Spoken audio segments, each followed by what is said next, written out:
Hello, bonjour, bonsoir. Salut, je réponds au nom de Paul Mbayabou. Je suis très content d'être en face de vous ce soir. Je réponds au nom de Déborah Mbayab. Le pardon est une force qui libère. Le pardon nous guérit des maux. Le pardon nous sort d'une caracasse. Selon moi, le pardon est une guérison de maux. Pourquoi? Parce que en pardonnant, on se sent libre. On se libère d'un mal qui nous rongeait. Oui, il m'est déjà arrivé de pardonner difficilement. Ce n'est pas que je faisais entièrement confiance à ces personnes, parce que c'était plusieurs personnes, mais seulement ces personnes que je pensais être de bonnes personnes pour moi, elles m'ont trahi et j'étais vraiment blessée, alors j'avais vraiment eu du mal à pardonner. Oui, il m'est déjà arrivé d'avoir du mal à pardonner. Parce que vous savez, étant humain, il est très difficile de pardonner à quelqu'un qui vous a fait du mal. Je vivais dans une relation, c'est quelqu'un que j'avais beaucoup aimé, à qui j'ai donné tout ce que j'avais. Malheureusement, cette personne m'avait trahi. Et suite à cette trahison, je m'étais promis de ne jamais lui pardonner. Pour répondre à cette question, je prendrai deux chemins. C'est-à-dire cette question a deux volets de réponse. Le pardon, en tant qu'humain, le pardon n'est pas synonyme d'oubli. Pourquoi? Parce que je donne un exemple. Une personne qui me fait très mal, je peux pardonner, mais je ne veux pas oublier. Pourquoi? Parce que je suis humain. Je me dis que non, cette personne m'a fait très mal, alors bien que je pardonne, mais je n'oublie pas. Pourquoi? Parce que à chaque fois que je peux voir cette personne, la chose qu'elle m'a faite peut ressurgir dans ma tête et tout. Mais dans un autre volet, le pardon est synonyme d'oubli. Bibliquement, pourquoi? Parce que notre modèle, qui est Jésus-Christ, quand il pardonne, il oublie. Alors, pour que Dieu agrée notre pardon, nous devons pardonner et oublier, effacer comme si de rien n'était. Voilà, c'est un peu ça. Je dirais non. Non, pourquoi? Parce que il est difficile pour un humain de pardonner et d'oublier un mal causé. Mais si j'amène cela dans un principe divin, pardonner, c'est oublier.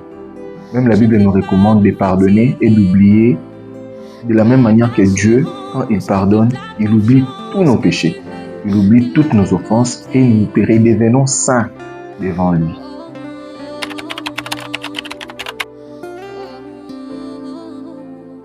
Non. À mon avis, non. Pourquoi? Parce que une personne qui nous fait du mal, ou je pourrais prendre l'hypothèse d'une personne qui n'a pas bon cœur, même si elle nous fait mal, elle revient vers nous, cela ne montre pas qu'elle a changé. C'est un peu comme les Français disent, un serpent, quand bien même il change sa peau, mais il ne change pas sa nature.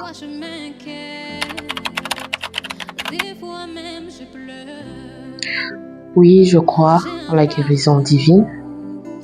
Je me souviens une fois, c'était un beau matin, je m'étais réveillée, je commençais à avoir des démangeaisons au niveau de pied. Alors je me suis dit que c'était une allergie. Je m'étais dit d'observer, voir comment ça va évoluer et tout. Le lendemain, je vois que il y a maintenant des boutons. Et puis les boutons commencent à sortir des liquides qui créaient des plaies et tout. Je me suis dit, c'est quoi ça? Le troisième jour, j'ai dit, Seigneur, si seulement c'est une allergie, alors que ça continue. Mais si cela ne vient pas de toi, que ça s'arrête aujourd'hui et maintenant même. C'est par après que j'avais compris que c'était les maladies en PC, que je ne connais pas en français. Voilà. J'ai dit à Dieu que ça s'arrête aujourd'hui et maintenant même. Je n'avais plus fait attention. Le lendemain, je vous dis, un miracle s'est produit. Toutes les taches, tous les boutons ont disparu. Toutes les petites plaies ont disparu surnaturellement. Voilà. Oui, je crois à la guérison divine. Ouais, j'ai divers témoignages sur la guérison divine. C'est même une expérience quotidienne. Je me souviens d'une histoire en 2019. J'étais tombé malade. J'ai été entré en état d'inconscience jusqu'à tomber dans un coma profond. Et là, j'ai passé 4 jours et 4 nuits sans me réveiller, sans rien entendre, sans rien voir. Tout le monde avait perdu espoir. Ma famille pensait que j'étais en train de mourir. Tout le monde pensait que je mourrais. Mais non, le 5e jour, je me suis réveillé de façon mystérieuse. Or, le médecin avait déjà prévenu à la famille que si je ne me réveillais pas ces jours-là, ils auraient débranché les appareils et m'auraient amené à la morgue. Et c'est même le même jour qu'on devait débrancher les appareils que je me suis réveillé. Alors, je crois à la guérison divine et je l'expérimente. Je dirais non. Pourquoi? Parce que la guérison nécessite la foi. Comme le témoignage que je viens de vous dire, il y avait le maladie MPC qui avait commencé. Je n'étais pas allée à l'église, je n'étais pas allée qu'on impose le main par un serviteur de Dieu. Non, moi-même j'ai cru et moi-même j'ai déclaré. Et j'ai obtenu la guérison.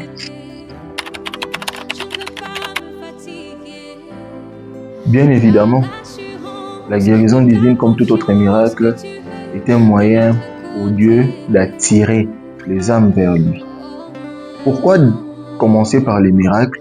Parce que les miracles attirent l'attention. C'est quelque chose qu'on voit des yeux naturels, quelque chose qu'on voit physiquement, qui nous attire pour maintenant entendre la pensée de Dieu. Alors je dirais oui, les miracles ou la guérison est un moyen très très utilisé par Dieu pour attirer les âmes vers lui.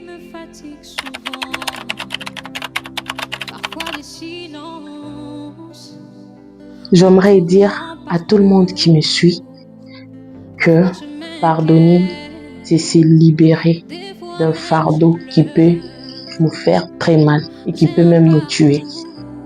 Alors, un conseil à ceux qui ne croient pas en la guérison divine, vous savez, Dieu guérit.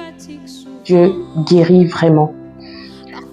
Une personne peut être malade et se dire que Dieu ne guérit pas, il va quelque part, on prie pour lui, on peut même l'imposer les mains. Mais seulement, ta maladie ne finit pas ou tu ne reçois pas la guérison instantanée. Tu dis non, Dieu ne guérit pas, non, c'est faux. La guérison demande la patience. La guérison demande la foi. La guérison demande aussi l'attitude d'une personne. Pour être guéri, il y a certaines personnes, la guérison est un processus. Dieu voit ta foi. Dieu voit ton attitude. Et tout ça là, nous devons mettre ça en cause. Il y a de guérisons instantanées par miracle. Il y a aussi des guérisons qui demandent à ce qu'on y croie. On croit encore et encore. Encore et encore. Je prie, Seigneur, guéris-moi. Aujourd'hui, je ne suis pas guérie. Je sais que tu m'as déjà guéri. Demain, je prie encore, Seigneur, guéris-moi. Jusqu'à ce que Dieu va se décider de dire qu'aujourd'hui, c'est bon, je guéris cette personne car elle a beaucoup prié et elle a beaucoup crié en moi. Voilà, c'est ça. À ceux qui n'ont pas encore expérimenté une guérison divine, ou à ceux qui ne sont pas guéris, comme conseil, je leur dirais de s'approcher encore plus de Dieu. La guérison divine est un résultat de la foi. Parce que même Jésus, en guérissant, dans la Bible, il disait « Va, ta foi t'a guéri ». Il ne disait jamais « Viens, je vais te guérir ». Il disait toujours « Va, ta foi t'a guéri ». La femme à la perte de sang était guérie à cause de sa foi. l'aveugle Bartimée était guéri à cause de sa foi. Et je leur dirais d'augmenter leur foi, d'augmenter la dimension de croire en Dieu. Parce que ce que vous attendez de Dieu, c'est ce qu'il vous donne. Et ce que vous attendez de lui, vous devez l'attendre avec foi. Les personnes qui ont du mal à pardonner, je leur dirais qu'ils sont en train de creuser une tombe pour eux-mêmes. Pourquoi? Parce que le pardon est une force qui libère. Le pardon est une délivrance. Le pardon en soi est une guérison aussi. Pourquoi? Parce que quand tu ne pardonnes pas, tu gardes une rancune en toi. Et cette rancune que tu gardes en toi peut développer des maladies. Cette rancune peut développer les maux d'estomac, ça peut développer la maladie cardiaque. Alors que quand tu te libères de tout mot, tu te libères de toute animosité, alors en ce moment-là, tu es guéri aussi. Donc, le pardon perçu comme un terme abstrait peut avoir des retombées sur la vie, sur le corps physique. Alors, bien-aimé, Jésus-Christ est guéri. De la même manière qu'il nous pardonne, nous devons aussi pardonner à nos prochains. Comme moi, j'ai pardonné et je suis libre, de la même manière que je vous conseille aussi de pardonner à ceux qui vous ont offensé et de toujours croire au Seigneur, car c'est lui qui est détenteur de toute guérison. Que Dieu vous bénisse. Alors, on se dit à la prochaine. Ciao, bye bye. Que Dieu vous bénisse. De gros bisous partout où vous trouvez.